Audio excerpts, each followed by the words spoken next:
Hello everyone, स्वागत है आपका मेरे यूट्यूब चैनल डी ट्रेडर में। आज हम बात करते हैं निफ्टी 19 जनवरी को क्या कर सकता है उसके बारे में जानते हैं। तो चलिए हम पहले चलते हैं 5 मिनट के टाइम फ्रेम पे और हम देखते हैं कि निफ्टी ने कल एक डाउन ट्रेंड में ही था। शुरुआत में जब 16 जनवरी को जब ओपन हुआ था उसके बाद में कुछ बुलिश दिखा था मार्केट, लेकिन उसके बाद में फिर से नेगेटिव मार्केट आया और लास्ट में हल्का सा पॉजिटिव दिया है। ठीक है, तो 19 जनवरी की बात करते हैं कि निफ्टी किस तरह रह सकता है उसके बारे में। तो देखिए, निफ्टी 25,697 पे अभी फिलहाल खड़ा है। अब कल क्या हो सकता, अब 19 जनवरी को क्या हो सकता है। सपोज कि यहीं पे कहीं निफ्टी खुले, फ्लैट खुले या हल्का फुल्का ऊपर नीचे कहीं भी खुले, तो इसका एक सपोर्ट एरिया है। वो है जैसे सपोज कि निफ्टी 25,720 या 600-700 के आसपास खुले, तो पहला तो है ट्रेंड लाइन और दूसरा है ये एक सपोर्ट एरिया है 25,662 का।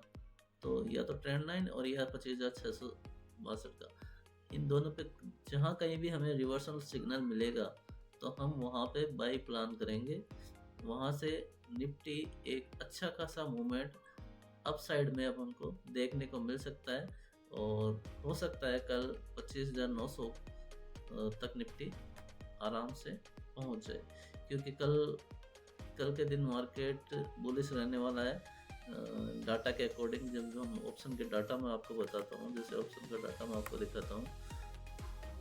हाँ, तो हमने जो 16 जनवरी का डाटा कलेक्ट किया उसके अकॉर्डिंग 19 जनवरी को निफ्टी किस तरह से रिएक्ट कर सकता है उसके बारे में हमने कुछ डाटा तैयार किया है। इसमें हम बताते हैं आपको, जैसे मैंने सपोर्ट और रेजिस्टेंस निकाल रखा है।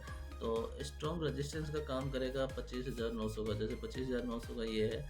तो यहाँ पे हम पुट का OI देख रहे हैं, वहाँ 29,166 है। वहीं पे कॉल का OI 1,69,551 है, यानी काफ़ी टाइम मल्टीपल है इससे। इधर 850 की स्ट्राइक प्राइस पे देखते हैं तो इधर 24,000 है और इधर 1,03,000 है। तो इसमें कुछ ज़्यादा डिफरेंस नहीं है, कहने को 4-5 गुना है, जबकि 1,70,000 और 29,000 में बहुत डिफरेंस है। और 800 के स्ट्राइक प्राइस पे देखते हैं तो जहाँ पुट का OI 82,000 है, इधर 1,93,000 है, ये 2-3 गुना है। और इधर 25,750 की देखते हैं तो इधर 47,000 है, इधर 95,000। तो सबसे स्ट्रॉन्ग अगर हम रजिस्टेंस की बात करते हैं तो वो रहेगा 25,900 का। ठीक है, वहीं हम सपोर्ट की बात करते हैं तो पुट का OI जो 25,650 की स्ट्राइक प्राइस पे जहाँ 53,991 है, वहीं कॉल साइड का OI डाटा है वो है 21,750। तो कहने का मतलब डबल हो गया इससे। इधर देखते हैं 95,000, इधर पुट साइड में 95,000 है, इधर 98,000, इधर 42,000 है, तो कॉल साइड में 3600। और जो 25,500 की जो कॉल है, जो स्ट्राइक प्राइस है, उसमें पुट साइड का डाटा 1,14,000 है, वहीं कॉल का OI डाटा है वो है 14,839। तो इससे ये पता चलता है कि 25,500 का एक स्ट्रॉन्ग सपोर्ट एरिया है। और जो स्ट्रॉन्ग रेजिस्टेंस की बात करें तो वो अपना 25,900 का।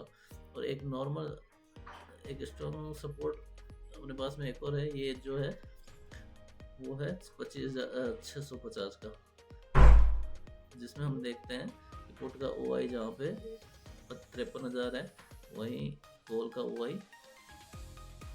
21,780।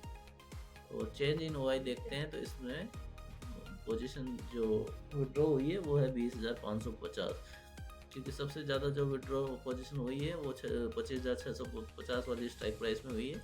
तो जहाँ पे टोटल OI कॉल का OI था 21,780, उसमें से 20,550 OI विड्रॉ हो गई है। तो आप समझ सकते हो इसमें कितना पोजीशन बचा होगा। तो इसलिए मैंने इसको एक स्ट्रॉन्ग सपोर्ट के रूप में यूज़ किया है। तो कल हम देखेंगे कि हमारा पहला सपोर्ट 25,650 रहेगा, अगर उसको ब्रेक करता है तो दूसरा जो मेजर सपोर्ट रहेगा वो 25,500 का रहेगा। इसी बेस पे मैंने आपको वो ये जैसे ट्रेंड बताया, पहले 25,650 वाला ही बताया, जो 25,662 का है, जो 50 तक आ सकता है, नीचे हल्का फुल्का नीचे ऊपर नीचे हो सकता है, और इसी का सपोर्ट लेके और मार्केट एक अच्छा खासा बुलिश मार्केट हमको देखने को मिल सकता है, और एक बुलिश हम ट्रेंड कैप्चर कर सकते हैं। तो कल के दिन में हम बुलिश को ही प्रिपेयर करेंगे, और अगर मार्केट अपने अकॉर्डिंग रहता है तो हम कॉल के साथ चलेंगे, पुट को अवॉइड करेंगे। अगर कहीं पे सिनेरियो बनता है तो हम पुट साइड में देखेंगे, बाकी मुझे लगता नहीं कि पुट का कोई भी सिनेरियो कल बनेगा, क्योंकि कल जो बीएमसी के निकाय चुनाव थे उसमें भी जो बीजेपी ने अच्छी खासी बढ़त बनाई है, तो उसका भी यहाँ पे असर देखने को मिलेगा। तो वीडियो पसंद आए तो लाइक एंड सब्सक्राइब जरूर करें। Thank you.